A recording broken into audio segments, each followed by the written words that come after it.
Hi hello welcome to Varahi collections and vlogs. ఈరోజు పీతల curry recipe అయితే ప్రసన్న గారు రెసిపీ కావాలని కామెంట్ బాక్స్లో కామెంట్ చేశారు. సో తన కోసం అయితే ఈ రెసిపీ పోస్ట్ చేస్తున్నాను. ముందుగా కడాయి పెట్టుకుని ఆయిల్ వేసుకుని ఆయిల్ బాగా హీట్ అయిన తర్వాత ఆనియన్, టమాటా అండ్ మిర్చి వేసుకొని అందులోనే ఉప్పు పసుపు వేసుకొని బాగా మగ్గిన తర్వాత ఫ్రెష్గా దంచుకున్న అల్లం వెల్లుల్లిపాయ పేస్ట్ వేసుకోవాలి.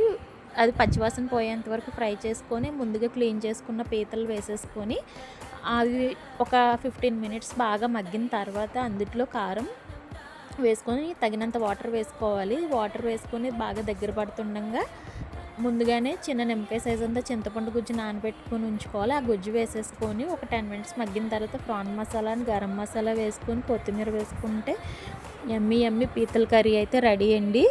చాలా అంటే చాలా బాగుంటుంది. కొత్తిమీర అయితే నేను 3 స్టెప్స్ కింద వేసుకున్నాను కర్రీలో, ఒకటేసారి కాకుండా. మీరు కూడా ట్రై చేసి ఎలా వచ్చిందనేది కామెంట్ చేయండి.